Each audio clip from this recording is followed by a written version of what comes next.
వీళ్ళు ఏదైతే ఆరోపణ చేస్తున్నారో ఇవాళ కమిషన్ వేసిండ్రు. కమిషన్ నిజంగా ఇర్రెగ్యులారిటీస్ ఏదైతే అన్నారో మరి your number 2 your almost number 2 in BRS, మీరు ఫైనాన్స్ మినిస్టర్, మీకు సంబంధం లేదని చెప్పి ఇప్పుడు తప్పించుకుంటున్నారా? సారీ, నాకు ఆ డిజైన్లు ఏంటిది, క్వాంటిటీస్ ఏంటిది, క్వాలిటీస్ ఏంటివి, ఇవన్నీ ఆర్థిక మంత్రికి సంబంధం ఉంటుంది. ఆర్థిక మంత్రికి ఒకటే సంబంధం ఉంటుంది.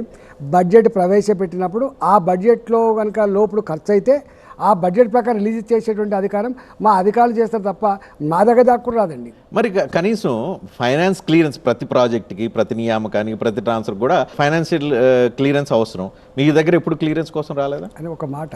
దానికి కాళేశ్వరం కార్పొరేషన్ సపరేట్గా ఏర్పాటు చేసిందండి. రాష్ట్రంలో ఆనాడు కొత్త రాష్ట్రంలో ఇన్ని డబ్బులు ఖర్చు పెట్టగలిగే శక్తి ఆర్థిక డిపార్ట్మెంట్కి లేదు అని చెప్పి ఒక కాళేశ్వరం ఒక స్పెషల్ పర్పస్ వెహికల్ ఏర్పాటు చేసి ఎస్పీవి పెట్టి ఇవాళ ఆనాడు హరిరామ్ అంటే ఆయన డైరెక్టర్గా పెట్టి కాళేశ్వరం కార్పొరేషన్కి ఏర్పాటు చేసినప్పుడు మా ఫైనాన్స్కి వచ్చేది ఏంటంటే దానికి ప్రభుత్వ పరంగా గ్యారంటీ ఇవ్వాలి కాబట్టి వచ్చింది. దానికి ఇరిగేషన్ డిపార్ట్మెంట్కి ఒక అకౌంటింగ్ డిపార్ట్మెంట్ ఉంటుంది, ఇరిగేషన్ డిపార్ట్మెంట్లో ఒక ఆడిటింగ్ డిపార్ట్మెంట్ కూడా ఉంటుందండి. మా దగ్గర పేమెంట్ రావాల్సిన అక్కడ కూడా లేదు, డైరెక్ట్ వాళ్ళే ఇచ్చుకుంటారు. కానీ కాళేశ్వరం మీద ఏవైతే కడుతున్న ప్రాజెక్టులు సబ్ కమిటీలో మీరు కీలక పాత్ర పోషించారు. ఫైనాన్స్ మినిస్టర్గా ఉన్నారు. సరే, కాళేశ్వరం కార్పొరేషన్ ఏర్పాటు చేశారని చెప్తున్నారు అనుకోండి, కానీ ఫైనాన్స్ మినిస్టర్గా ఉన్నారు. క్యాబినెట్ మీటింగ్స్లో మీరు కీలక పాత్ర పోషించే అవకాశం ఉంది. క్యాబినెట్లో డిస్కషన్ జరిగితే మీ ముందుకు కూడా వచ్చే అవకాశం ఉంది. కానీ ఇప్పుడు తెలివిగా నాకు సంబంధం లేదని తప్పించుకునే ప్రయత్నం ఏమైనా చేస్తున్నారా?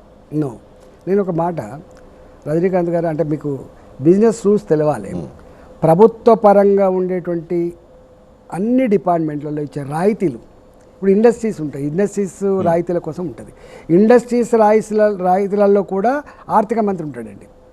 గోర్ల స్కీమ్ ఉంది, డిజైన్ చేస్తున్నప్పుడు ఆర్థిక మంత్రి ఉంటాడు. అన్ని స్కీములలో ఆర్థిక మంత్రి ఉన్నప్పటికి కూడా కానీ దాన్ని డిజైన్ చేయాల్సింది, అమలు చేయాల్సింది, దాని ఎక్స్పెండిచర్ అదంతా కూడా వాళ్ళు చేసుకోవాలి తప్ప మాకు సంబంధం ఉండదు. మాకేం సంబంధం ఉంటుంది? మాకు ఇక గొర్రెల స్కీములో 4,500 కోట్ల రూపాయలు ఖర్చు అయిద్దని చెప్పి క్యాబినెట్ ఆమోదం చేస్తే ఆ 4,500 కోట్ల రూపాయలు బడ్జెట్లో ప్రొవిజన్ పెట్టుకోవడం తప్ప, లేకపోతే లోన్స్కి పోవడం తప్ప వేరే ఉండదండి బాధ్యత. ఇప్పుడు గట్లంటే నేను ఒకటి అడుగుతున్నా రజనీకాంత్ గారు, ఈ దేశ చరిత్రలో ఎక్కడైనా ఈ స్కాముల మీద, ఈ 2G స్కామో, లేకపోతే కోల్ స్కామో, లేదా బోఫోర్ స్కామో, ఏదైనా ఆర్థిక మంత్రికి సంబంధం ఉంటుందండి? చెప్పండి. ఇవాళ రాష్ట్రంలో కూడా ఫస్ట్ టైం చూస్తున్న ఆర్థిక మంత్రిగా వివిధ డిపార్ట్మెంట్లకు బడ్జెట్ అలొకేషన్ చేసి ఆ బడ్జెట్ లిమిట్లో డబ్బులు ఖర్చు పెట్టే దానికోసం మా దగ్గరికి వస్తాయి తప్ప దాని లోపల ఏం జరుగుతుందని మాకు సంబంధించిన సరే.